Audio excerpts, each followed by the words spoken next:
अंगद भी साथ में है। ये आज जो चर्चित चेहरा है किसान आंदोलन का, सोशल मीडिया के माध्यम से सब इनको जानने लगे हैं। लेकिन कुछ लोग कहते हैं कि इनके माँ बाप इनको बर्बाद कर रहे हैं और रटा रहे हैं, इनको फालतू चीज़ें भारत के बारे में भड़का रहे हैं। हाँ, अब उनके पिताजी है, अब क्या कहना चाहेंगे?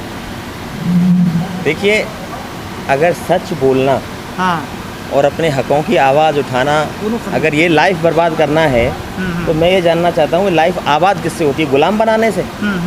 कि जो रास्ता बताया जाए, जो भीड़ का रास्ता बना हुआ है, भीड़ पे चलाने के लिए बच्चे पैदा थोड़ी किए जाएंगे देश के अंदर। देश की जो एजुकेशन सिस्टम है, आज BA, MA, M.Ed, M.Com करने के बाद लोग बेरोजगार फिर रहे हैं।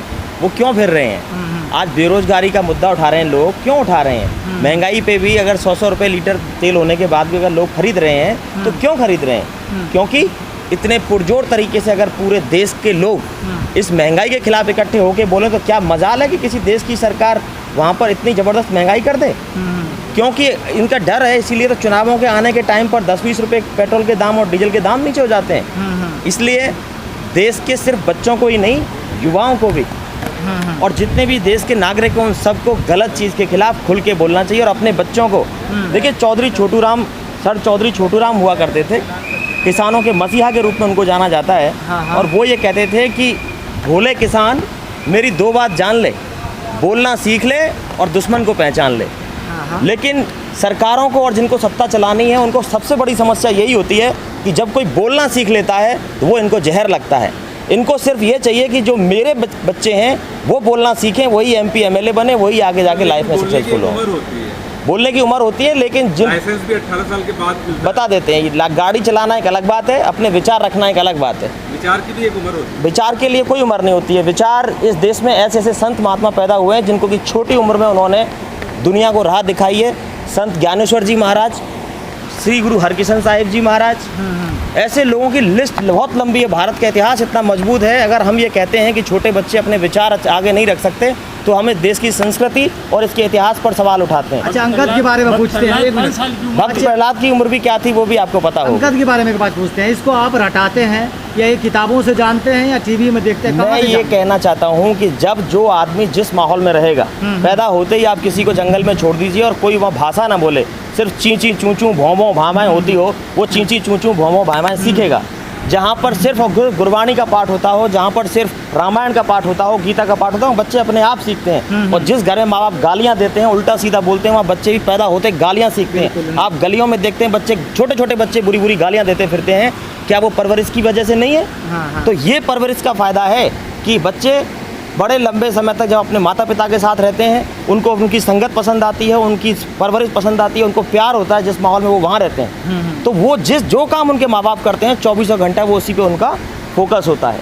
लेकिन पढ़ाई पे असर नहीं पड़ेगा? बिल्कुल, पढ़ाई पे बहुत शानदार है। He belongs to SMD smart school, Guruhar Sahib Firozpur. आप इनके स्कूल में जाके, luckily the school is founded by me, आप वहाँ पता करिए कि इनके स्कूल के एजुकेशन का स्टैंडर्ड क्या है और वहाँ पर इनकी क्या रैंक आती है। कभी आप इनसे पढ़ाई लिखाई से जुड़े हुए सवाल करके देखिए, इनके स्टैंडर्ड के सवाल पूछिए, इनकी GK पूछिए, इनका GS पूछिए, तो आपको पता चलेगा कि जो इंटेलिजेंसी है वो किसी एक दिशा में नहीं चलती। जिस तरह किसी भी खेल का खिलाड़ी अगर टॉप बनना चाहता है, सबसे पहले उसको फिजिकली और मेंटली फिट होना जरूरी है। उसी तरह किसी के अंदर अगर टैलेंट है, इंटेलिजेंसी है, तो ज़रूरी नहीं है कि सिर्फ वो बोलने में तेज होगा। उससे पहले उसके विचार, उसका थॉट प्रोसेस, उसकी कॉन्फिडेंस लेवल, ये सब कुछ इंप्रूव होगा, तब जाके बच्चा आगे चलता है। लोग कमेंट्स करते हैं कि चेहरे से भाव से लगता है कि इनके माँ बाप ने इनको इतना रटा दिया है कि इनका बचपना छीन रहे हैं। बचपने को एंजॉय यही कर रहे हैं। बचपने को एंजॉय यही कर रहे हैं क्योंकि बचपन में जिसको पता लग गया कि मेरा रास्ता क्या है, मेरे दुश्मन कौन है, मेरे रास्ते के रुकावटें कौन है और मुझे चुनना किस रास्ते को है, उससे अच्छा जीवन किसी का नहीं है। हम इस देश में रहते हैं जहाँ पर लोग ग्रेजुएशन होने के बाद तक ये नहीं पता लगा पाते कि आखिर मेरे जीवन का लक्ष्य क्या है। दिशाहीन जिंदगी जीने से अच्छा है गौरवपूर्ण बिताया हुआ एक क्षण कीर्तिहीन बिताए हुए लाखों युगों से कहीं बेहतर है। और ये कितने गौरव की बात है कि एक बच्चा आज ही जानता है कि ये किसान कानूनों में काला क्या है। आज क्योंकि आपके इंटरव्यूज़ की जो दायरा होता है 5 मिनट 10 मिनट का दायरा होता है, कभी आप 2 घंटे बैठिए, आपको अगर किसान आंदोलन के जितने भी बारीक पॉइंट है अगर उनको अंगद ना बता जाए तो आप कहिएगा, फिर पता लगेगा आपको कि कितना कुछ रटाया जा सकता है। और रटा कोई एक बार देगा 2 बार देगा, जिस तरह के आपके बाइफरकेटेड क्वेश्चन आते हैं उनको कोई रटा नहीं सकता।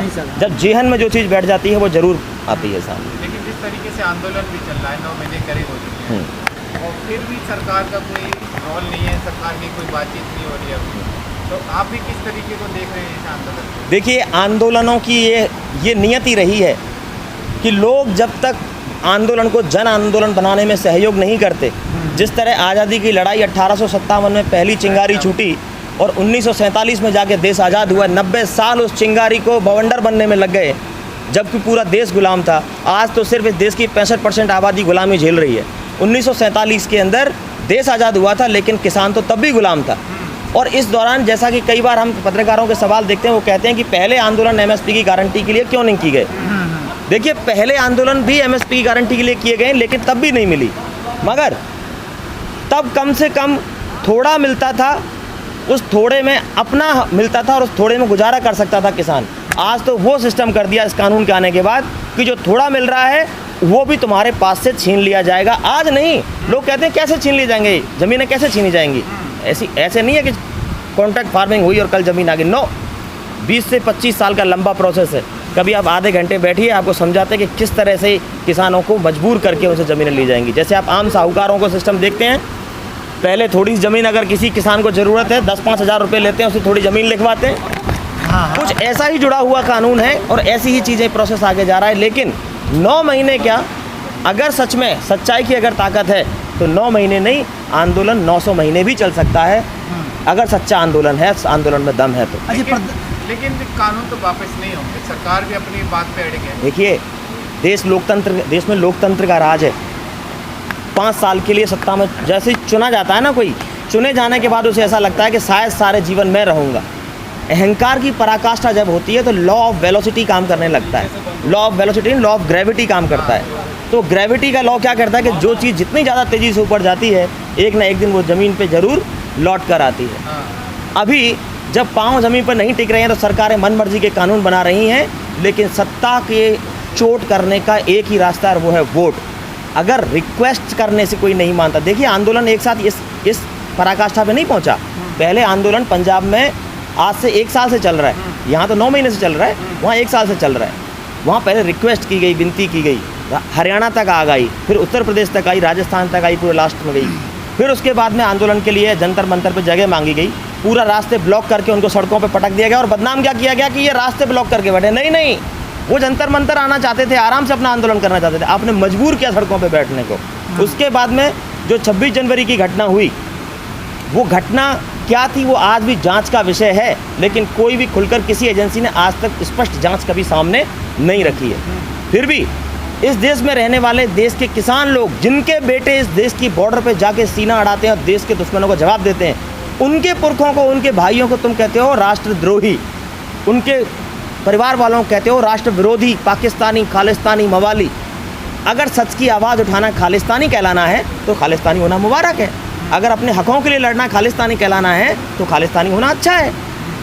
मैं कह रहा हूँ कि अगर कोई अपने किसी इष्ट को मानता है, भगवान श्री राम की जब बात होती है तो मैं ये जानना चाहता हूँ कि सिर्फ मंदिर बना के ही अपना जयकारा लगाना चाहते हैं हम जो अपने आप को प्रभु श्री राम के भक्त कहते हैं, हम सब जो लोग इस धरती पे पैदा हुए हैं, सभी लोग प्रभु श्री राम की इज्जत करते हैं। किसी भी धर्म की किताब उठा के, गुरबाणी के अंदर, सिखों की गुरबाणी जो आज श्री गुरु आदि ग्रंथ साहिब है, वहाँ पर भी प्रभु श्री राम की चर्चा आती है। मुझे ये बता दीजिए कि कौन इस देश में ऐसा है जो राम मंदिर का विरोधी हो? कोई नहीं था। लेकिन जिन्होंने मंदिर बनाया है उन्होंने कुछ मंदिर के अलावा सीखा भी है। प्रभु श्री राम से क्या सीखा है? सिर्फ मंदिर बनाना संपूर्ति नहीं है। मर्यादा पुरुषोत्तम कहा जाता था उनको। जो उनका सबसे बड़ा दुश्मन था रावण, उसकी मृत्यु के ऊपर भी उन्होंने बड़ी तहजीब और तमीज़ से जाकर उनके पास बैठकर अंतिम समय में बात की थी। लेकिन इस देश के जो मालिक हैं वो 550 किसानों की मौत के ऊपर अपनी मूंछों में ताव देते हैं। शर्म आनी चाहिए ऐसे बेशर्म गद्दार राजनेताओं को। उनका मंदिर बनाने का एजेंडा तो सिर्फ वोट हासिल करने का है। देखिए उनका एजेंडा क्या है वो उनको मुबारक है। आम जनता ये जानती है कि देश के अंदर जो हिंदू मुसलमान को लड़ाने का एक पॉइंट चला हुआ था, हमारे मुसलमान भाईचारे ने बड़ी सहर्ष उसको सहयोग देते हुए और किसी भी तरह का कोई हो हल्ला ना करते हुए भाइयों के साथ मिलकर, हिंदू भाइयों के साथ मिलकर आंदोलन मंदिर को निर्माण में सहयोग किया। उन्होंने कोई हो हल्ला नहीं किया, क्योंकि यहाँ पहले से ये देश की रीति संस्कृति है। यहाँ लोग मिलजुल के रहते चले आए हैं। कोशिश की गई आज तक, कम से कम अब वो ध्रुवीकरण भी धीरे धीरे खत्म होने की ओर जाएगा। इसी मंदिर में घोटाले भी हुए हैं, बड़े बड़े घोटाले हुए हैं। जैसी करनी वैसी भरनी, जो भगवान को धोखा देगा समय आने पर उसको भी पता चलेगा कि गद्दारी का नतीजा क्या होता है।